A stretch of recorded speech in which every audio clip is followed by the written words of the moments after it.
It's time to shine with Kendall Lanise, transformational life coach, author, and speaker. This is a show where the spotlight shines on people, topics, and subjects that are honest, real, and relevant to you. Be ready to be educated, elevated, and entertained. Here's your host, Lady Motivator herself, Kendall Lanise.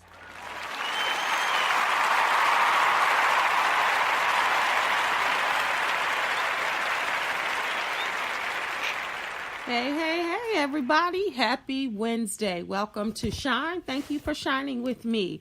I am here every week to bring you everything that I could possibly bring you. On this show, we do a little of everything.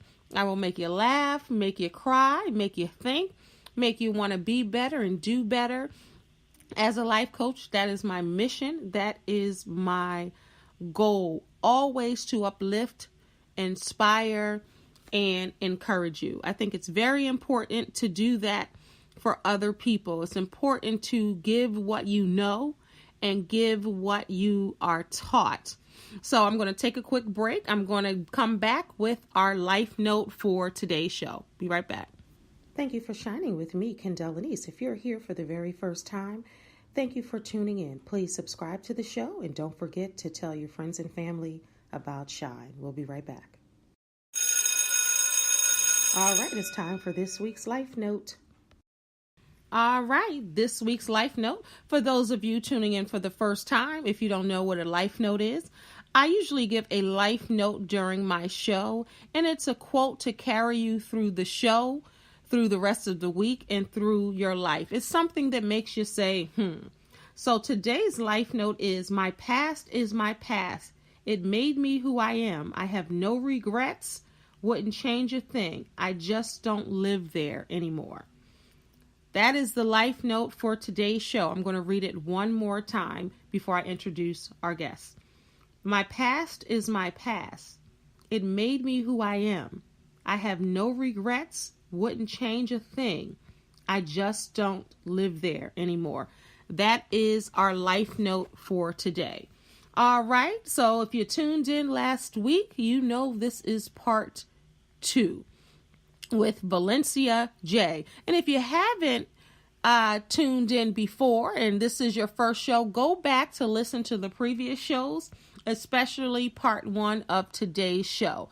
Last week with Valencia, we talked about how she survived a terrible house fire. She was burned alive, and she's still here to talk about it. And we also touched on how she is a survivor in many different ways. A lot of things have happened to Valencia in her past, and she's still here. So when I say in a true survivor and we shine a spotlight on her today, she is a true survivor. Anything that you could imagine happening to a room full of people, the things happen to her. So she's experienced what most people only read about in books and watch in movies.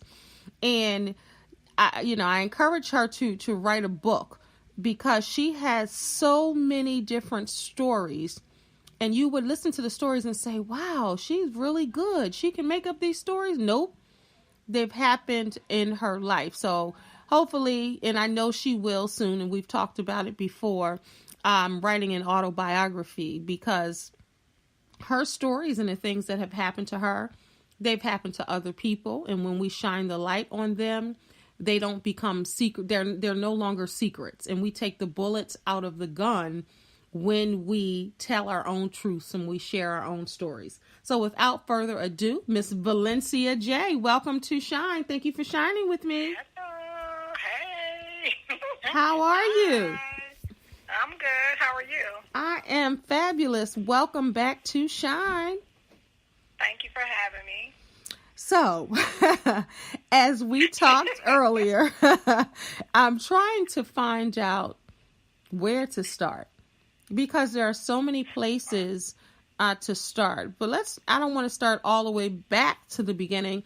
So let's just tell the people about you. Where were you raised? How old are you? How many siblings you have? Because I want to set the stage for today's show and for your story. I was born at Columbia Hospital for Women in D.C., but I was raised in Baltimore, Maryland by my father's grandparents. And I left them around the age of 13, 14. Speak up a little bit, Valencia. I'm sorry. That's okay. Outside voice. Okay. I try to sound sexy, though. I know. That's another show. That's another show. Actually, I was born at Columbia Hospital for Women in D.C., but I was raised by my father's parents in Baltimore, Maryland, up until the time I was 12, 13 years old. And okay. A little bit about me, I have three brothers. I have a favorite cousin, and I have two sisters, an older sister and a middle sister, and I'm the baby out of all the children. Mm-hmm. And all of us have different fathers. Mm-hmm. That's about it so far. Okay, so I have aunts and uncles. Okay, so you said you have how many siblings? For those of you, I have two brothers. Mm-hmm. I have two sisters, Mm-hmm. and I'm the baby. So I have a middle sister, older sister. Everybody's in the middle and older. I'm the baby. I was the last one that was thought of, which my father ended up marrying my mother at that time because he was a Rolling Stone. Why do you say the last one thought of? Why do you put it in those words? I just put it because from what my brother said, he said that my father was dating his mother at the time, and then all of a sudden, he was the only grandchild that my grandmother was, really loving and taking care of. Mm-hmm. Then all of a sudden, here I come, me, Pinky, Mm-hmm. Valencia. Mm-hmm. So he ended up marrying my mother. So that's why I say I was the last one that was thought of or not thought of or just popped up somewhere at the end of the sequel. But here I am. I'm the baby. You're the baby. So tell me about that. And for those of you that missed last week, Valencia was one of my life coaching clients. And everybody knows, if you listen to the show, that I am a life coach.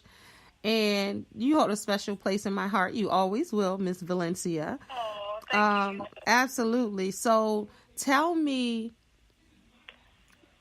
what that was like for you growing up when you realized as you got older that your father actually married your mom and not the other ladies that he had children with. Were you treated differently? Did you feel like you were special? Did you feel like it was something different, or that was just your norm? It was a little bit of both, the norm and different, Mm-hmm. because I grew up with my father's grandparents. Mm-hmm. So I really didn't get to experience how my sister and them were raised. Mm-hmm. Any of that. I can remember how I grew up. You know, Mm-hmm. all the attention was on me. Mm-hmm. I had the love. So I Mm-hmm. didn't feel negated.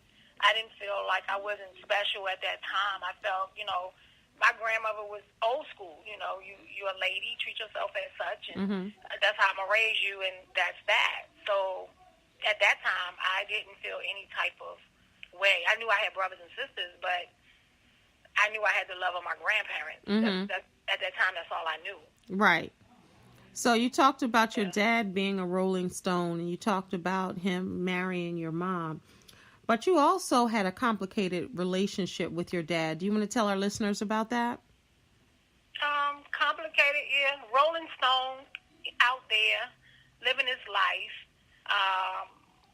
He, from what I, gathered, he just was a ladies' man,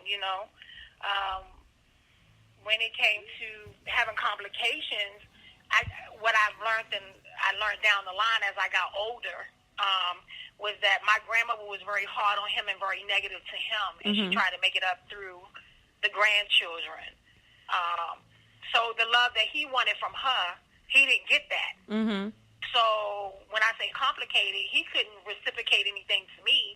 But at that time, I didn't know no different. Right. That's my father. Right. He's supposed to love me. I'm his daughter. Right. And I would go to other friends' houses and see how their fathers treated their kids. Why can't I get that? And then the Hustables and all that Mm-hmm. was out at the time. They give you that false sense of this is how life's supposed to be. Mm-hmm. That's TV. But how? What was the reality of the relationship with you and your dad? He was cold. Mm-hmm. No emotion. He drank a lot. Mm-hmm. He never showed feelings. Mm-hmm. It was always suck it up, get over it. Mm-hmm. Nothing wrong with you. Let's go. Don't waste no time. So that's what the second part of my life, leaving my grandparents, I end up adapting to. And then I started trying to please him because it was like nothing I did ever made him happy. Mm-hmm. So I always tried to embark on different things to try to get his approval. Mm-hmm. So that's how that went. And how did that work? It didn't work.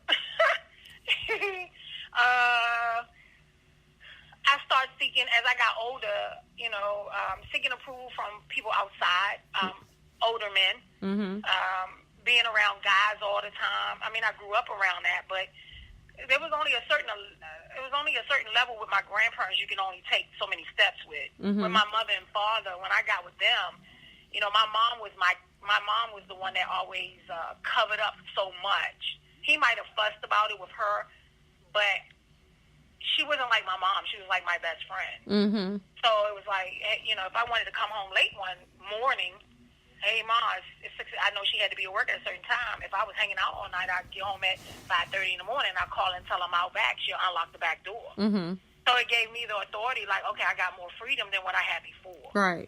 Absolutely. So, and then you started seeking attention from other men. And they say that a child, especially a daughter's first love, is her father. And she sees how she should be treated by her father.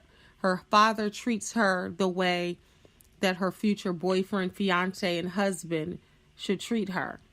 But that didn't happen with you. He was very negative. He was very cold. So how did that shape some of the relationships you had with men? That it was necessary, that they love me. Mm-hmm. What do you mean? Explain that. When they yell at you, put you down, that's love. Mm. You can't find anybody better.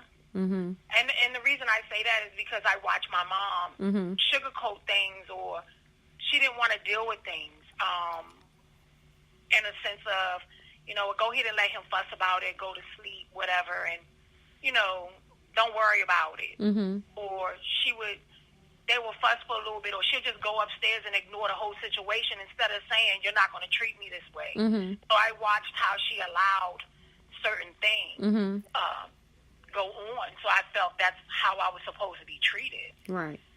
So, and as you got into relationships, you were raped in relationships. You experienced date rape in relationships. You were treated by other men in a manner that's less desirable. I mean, you were disrespected, you were used, you were abused, and you were even molested.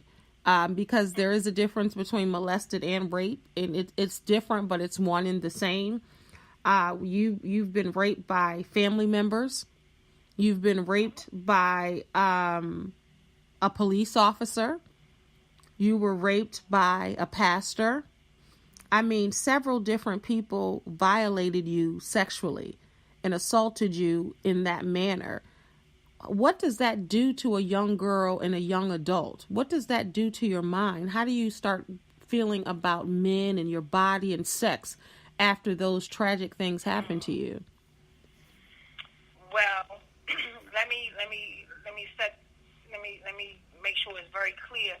When it first happened to me, it was how old were you? How old were you the first time you were molested / raped?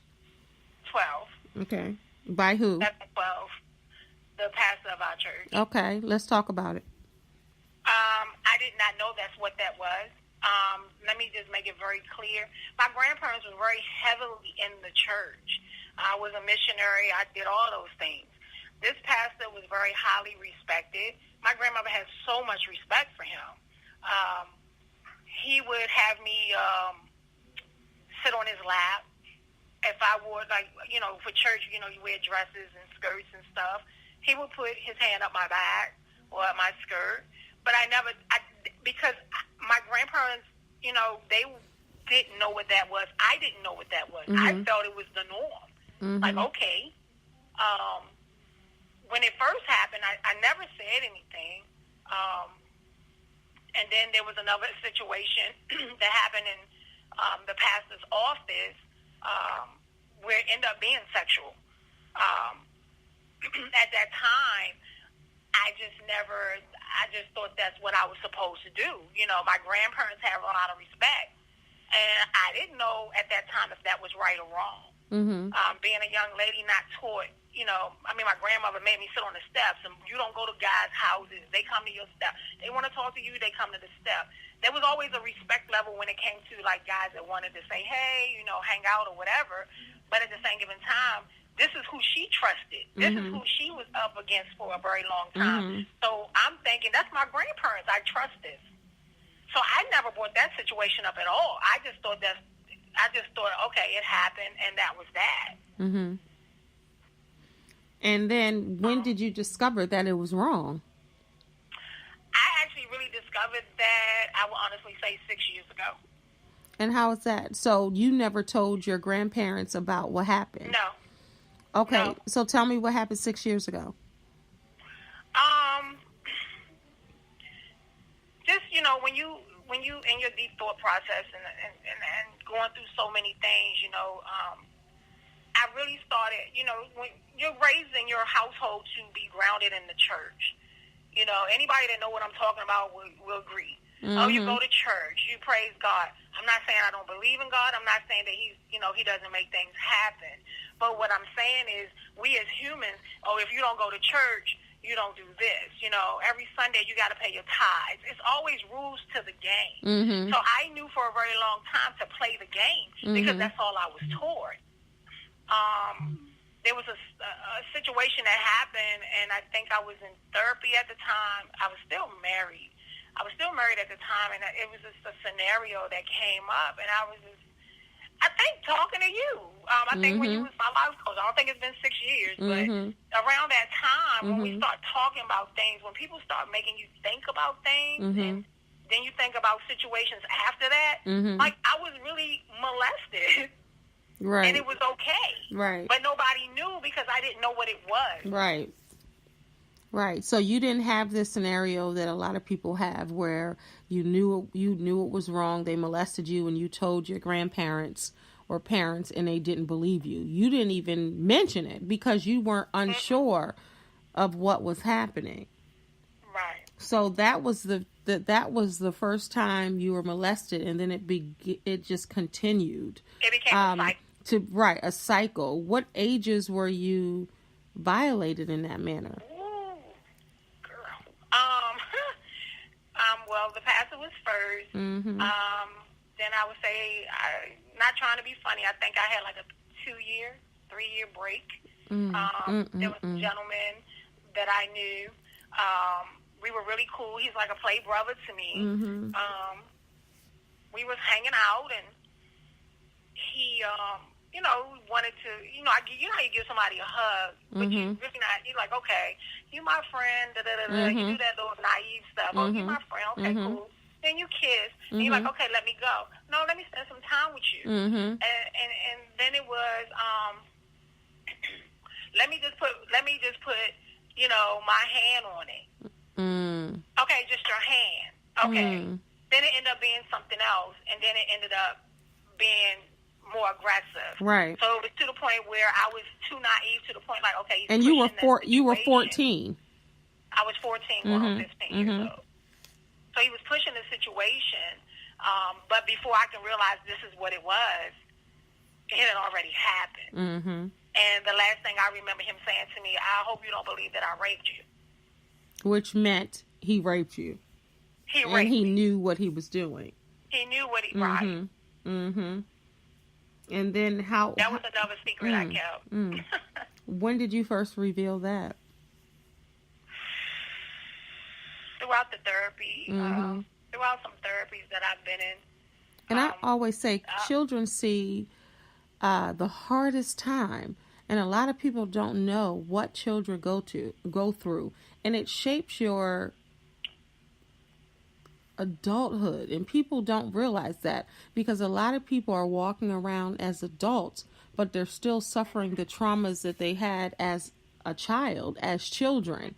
And a lot of times people, and I always say, you suppress what you wish to, what do you think I'm going to say? You suppress what you feel. You suppress what you want to forget. Right, and because some your people mind do. Your mind can only take but so much. Absolutely. And eventually it'll shut itself down. Right, exactly. And you won't remember until something is triggered, or you'll have a certain feeling and you don't know why you're feeling that way, because you've blocked it out of your mind. And that's what a lot of people do just to cope, or they get strung out on drugs, alcohol, Mine was alcohol. sex, right, because you're trying to numb what you begin to remember. So that was 12, then 14. What was, and it sounds so crazy, but what was the next age you were raped? Oh, the next one was 16. I had a break. What happened there? The next one was 16. Oh God. It was a gentleman.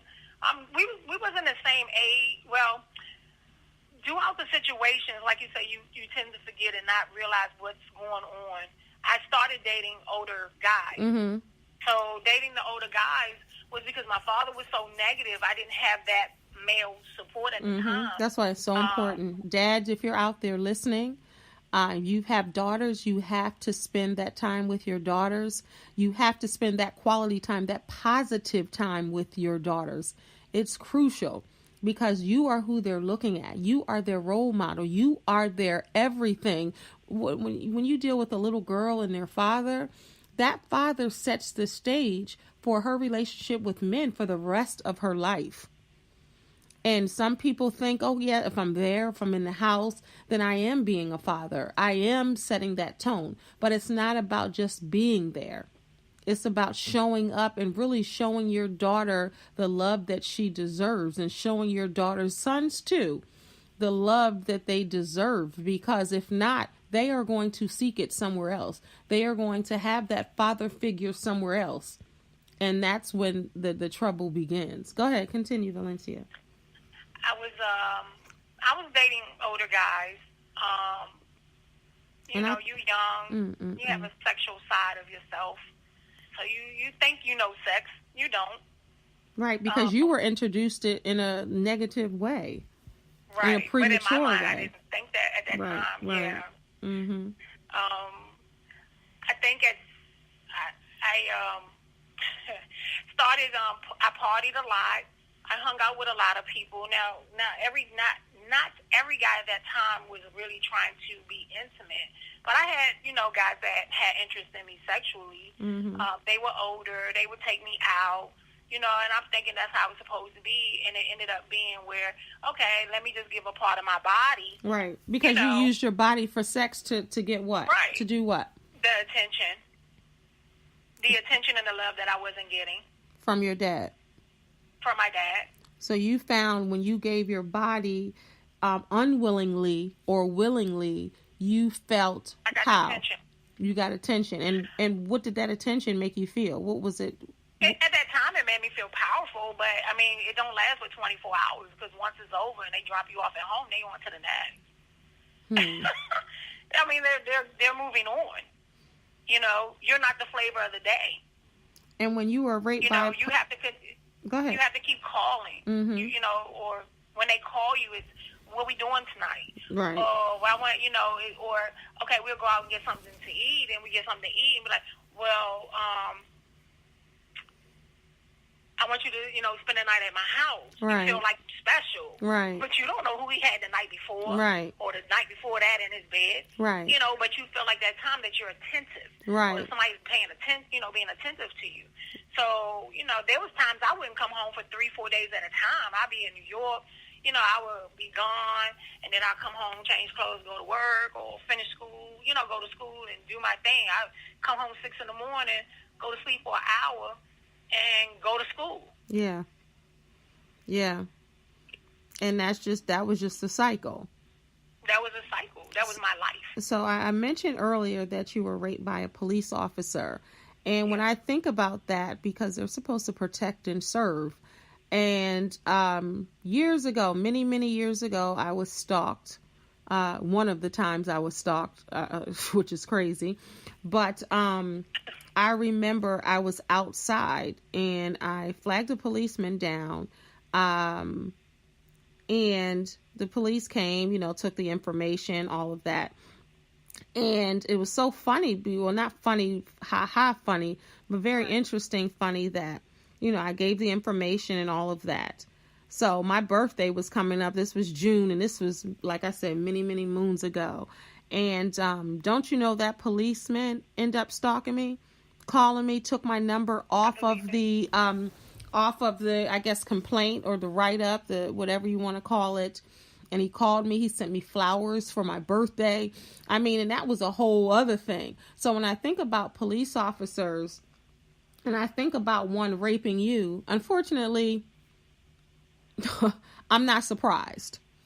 And I know the story. Tell the listeners about how were you raped? Because some people are like, well, how was she raped by a police officer? And there are other people like, I can believe it too. What happened with that? Excuse me. What happened with that? I mean, it's true. Sadly. I mean, one thing about officers, they feel like they have power. They have that badge and that gun. Mm-hmm. And, we as women, that, again, with my history, you feel protected. Like, oh, I got me an officer. Mm-hmm. You know what I'm saying? He'll pull up in his car. He got a uniform on. He's spending time. You feel like, oh, girl, he gonna protect me. Those are the biggest snakes going. Mm-hmm. Because they hide behind the badge. Mm-hmm. And they can do it so easily. And people look at it like, yeah, okay. Mm-hmm. No, they can. Mm-hmm. It was so senseless. It was so... At one time, I would blame myself so bad.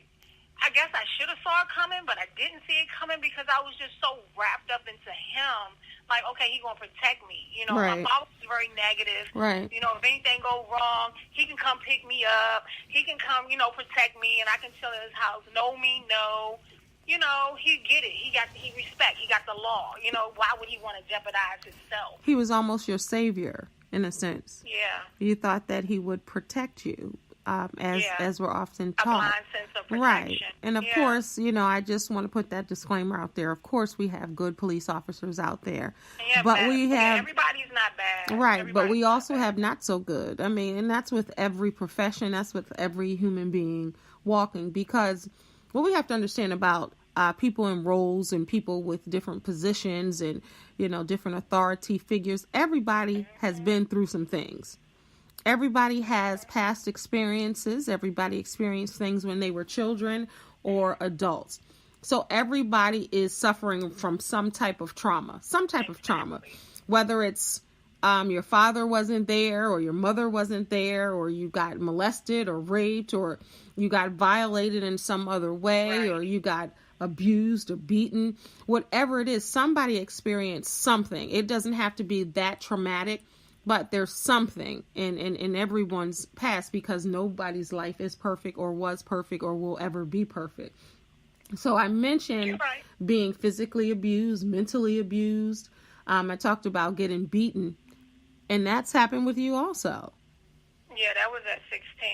That was when I was in Baltimore. Tony. Oh, God. And what happened with him? He broke my jaw in 7 places. You say that again. Say that again, please.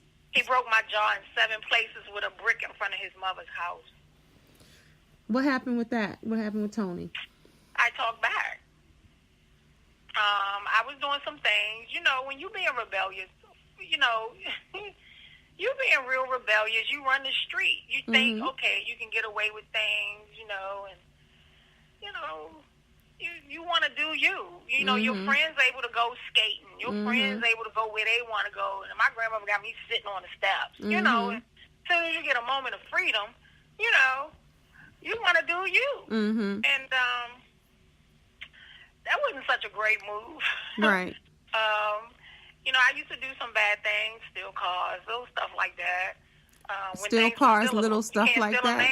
now. I'm mad you said steal cars, Yeah, or little cars. stuff They like used to that. have a lot of chop shops in Baltimore, and Right. you can make money.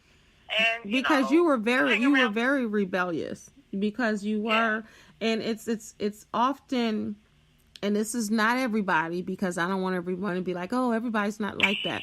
But they Right. say sometimes it's the ones that grow up in the sheltered environments or in church, or the ones that are, like I said, sheltered from the world. When they grow up and different things happen, and something started happening to you at 12 and it continued and continued, that you just go buck wild. You're rebellious because now you're getting attention in a different type of way. Yeah, we was young, having fun. And he was just the best thing since sliced bread, and he could come around, and my grandmother didn't mind, and, nobody mind, and he could chill, and it just was a lot. And my brother wasn't around at the time. My brother was actually doing his thing. He was older. But he was doing his thing, and, and Tony just, he was attentive. We had fun together, and Tony was a cheater. But you're young. You live in your life, and some things I accepted, some things I didn't. And it was, I guess, one day I talked too much, and we were coming out his mom's house.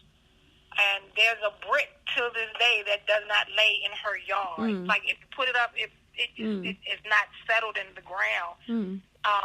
He asked me, what did I say? And I was like, I'm not doing it. It was something he asked me to do, and I said, I'm not doing that. That's not going to happen. And he asked me to repeat it, and I said, I'm not doing it. And he was like, I don't think I heard you right. And I was like, I'm not doing that. And that's when I woke up, and my jaw was broken 7 places. All right, if you're listening to Shine Tonight, my guest is Valencia J. We're going to take a quick break, and we'll be right back. Are you feeling stuck in a job or relationship? Are you ready to move to the next level? Are you at a crossroads in life? Are you trying to just figure out life and your goals and what you're trying to accomplish or achieve? Do you lack motivation? Are you unhappy with your life? Are you struggling with self-esteem? These are some of the things Kendall Anise can help you with. She is a certified transformational life coach. For more information about her, visit livingtruelivingyou.com for her life coaching services. Now back to the show. Don't forget to check out my daily blog. She blogs on livingtruelivingyou.com. We'll be right back.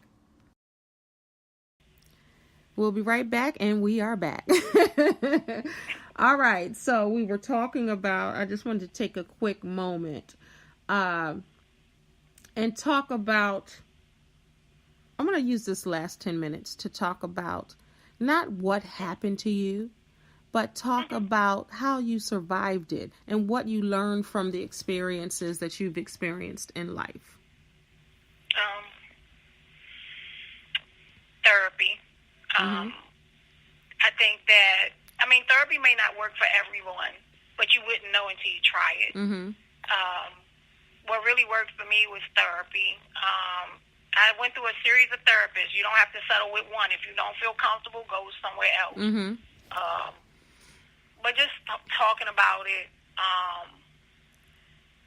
getting some type of grip and understanding to realize that you don't have to appease everybody. Even though that's your DNA, even though that's something you grew up with, it took you a minute to get where you are because that's what you were taught. And it's going to take a minute for you to come out of it. But you got to want to come out of it. You have to want it. Sometimes you get tired of dancing with the devil. And when I say dancing with the devil is, you can't play both sides of the fence for very long, because you're going to have to make a choice. Either you can keep going down the road of, I did this, I went through this, I did that, and that's what happened to me. This, if you want to, and I'm not saying that you don't have any right to feel that way, because it's going to be days where you're going to hit rock bottom, and you're like, you got to find something to pull you out of it. Because those people, those friends, those therapists are not going to be there right at beck and call every time. Right. You can pray about it, go for a walk and do something with it. Or find something that to take your mind off of it and then come back and revisit it, what made you feel that way, and work through it. Right. It's a process. Right. And everything is a process. Absolutely. And as a life coach, I always try to teach my clients to reframe the story. Because if you keep telling the same story, you'll start to relive the same story if you're not healed from that. If you haven't learned, if you haven't sorted it out, if you haven't addressed it, and I'm glad that things started to be revealed to you. You were able to own what happened and not blame yourself for what happened. And you've always stood in your truth. And I admire that about you, because you're not afraid to tell your story, because there are a lot of people out there that are afraid because they want to, they don't want it to be judged. They don't want anyone to think of them as a certain type of person or in a certain type of light. But the moment you pull back that curtain and pull that rug back and you reveal who you really are to yourself and to the people around you, that's when you're free. You're free from your past. You're free from the mistakes that you've made. You're free from the hurt that people have put upon you. You're free. It doesn't mean that you forget what happened or you ignore what happened, but you can't live in that moment. And it's sad and it's unfortunate. But if you're telling your story as you do to help other people, that's where you find the power in your story. That's where you find the strength to be able to help someone else, because someone else listening right now, Valencia, you told their story. You helped them. So how important is it to you to help people through your life? My thing is, I have people that tell me all the time, you can always help us, but you don't use your own words to help yourself. And I used to get that a lot. And you can't, with everything that has happened, you're still going to be a work in progress. So don't jump up in the morning and think, oh, I'm renewed, I'm refound. No. There's steps and process to this game. And I don't mean to call it a game, but to your mental stability and for you to grow as a person, there's a process. And if you don't work, just like AA, if you don't work the steps and you try to jump 8 steps ahead of whatever the process is, you're going to backslide every time. And the reason I can say that, because I've done that. Because you're like, okay, I don't want to deal with it. I'm going to move on from it. But yet the people that come in your life that mean something end up paying for something you should have healed. You should have been like, okay. So it's a process to it. At one point I used to be like, well, I don't want them to think I'm lying. No, I don't want to.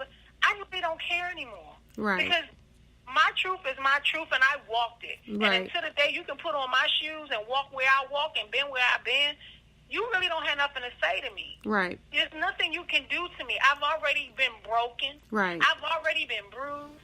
What more can you do? Absolutely. Nothing. Right. That's exactly right. And that's what I mean by taking the bullets out of the gun, because no one could use and could ever use what you've been through against you. They can't do it because you've already put your truth out there. And that's what people have to realize. I'm not saying you have to shout to the mountaintop to everybody what you've been through in life.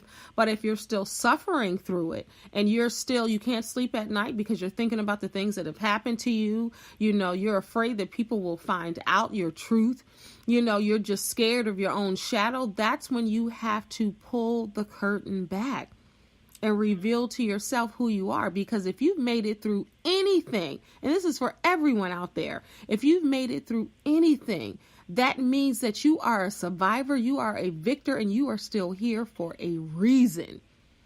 And you have to know what didn't kill you made you stronger. And, my quote, and I have t-shirts to prove it and all of that. And I always say, this is my quote: when life gives us muscle, God gives us strength. And when I say when life gives us muscle, not with an S, I'm talking about the muscle to muscle through whatever we're going through, whatever we've been through. because life, that's how we see our strength. That's how we build our value. So Valencia, I just want to thank you for being you. So what's going on with the book? I'm gonna stay on you about that. I have been journaling, but since the incident in August, every time I had tried to write, I couldn't quite make it there. Right. Because that was another step that I had to kind of work through. Right. So I am actually slowly writing again. And in my group, which we have Burn Group twice a month, there's a gentleman, he wrote a book as well. His name is Mr. Francis, but he wrote a book, and he's supposed to be working with me so I can start getting my book out. Wonderful. Because that's something I want to do, because my thing is, I'm not looking to save the world or anything like that. I'm actually looking if I can just help one person. That's right. You're going to still go through your flaws, and you're still right. going to have your trials and your tribulations. But if my voice or my situation, many of my situations run past your mind for a second, right, you can be like, okay, let me go back, because she went through that. So right. let me check myself at the door, right, and I can get through it. And what people don't know, you've been through a whole lot more. You've heard just a taste of some of the things that Valencia has gone through. She struggled with her sexuality because of, and a lot of people do when they're molested and they're raped. They struggle with, some addictions. They struggle with just trying to figure out their place in the world. And I know you've done that. So listeners, I'm telling you right now, this is a book that you're going to want to get, and she will publish it, right? We're going to do that. We're going to do that. I'm going to set her up. Said I will, so she's threatening me. What you say? Yeah, I guess I am. What you say, Valencia? I said you're threatening me live, so yeah, I'm coming out with it. Oh, I'm going to give you some publishers, absolutely. But Valencia, I want to thank you so much for joining us 2 weeks in a row, and I say us because of our listeners out there too. But thank you for shining with me for 2 weeks in a row. I know, right? Thank you. And you're welcome. Give me once you give me once a year? No, because I'm having you on again for women bosses. Okay. I know you do. I'm just teasing. I'm going to do a show with women bosses because she is a boss. She has her own business, and I'm going to do a show about women bosses, and you're definitely going to be on there. So you'll hear from Valencia again on Shine. All right. No. And you tell people how they can find you in 30 seconds on social media, website, all of that. www.pinkiesbrowandlashboutique.com, and I'm also on Instagram, and I'm also on Facebook, Valencia_loving-me-more, and Valencia_wink with pink at Instagram. All right. God bless. Until next week. Mwah. I love you guys, and I mean it. God bless. Thank you for tuning in to Shine. Shine airs live every Wednesday at 10 p.m. Eastern Standard Time. For more information about Shine and Kendall Lanise, visit livingtruelivingyou.com. Remember, it's never too late to remix your life.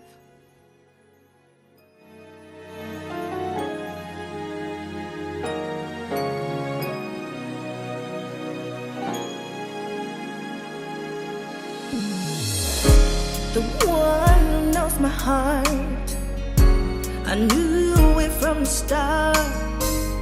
When I'm lost, you're my tour guide, the only thing that's right. My candle in the dark, the one who lights the spark. You never keep the score, that's why I wanna praise you more.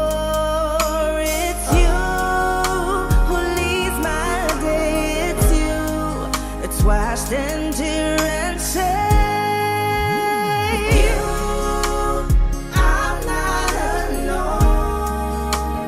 With you, I have a home. When I'm hurt, you stop the pain. You love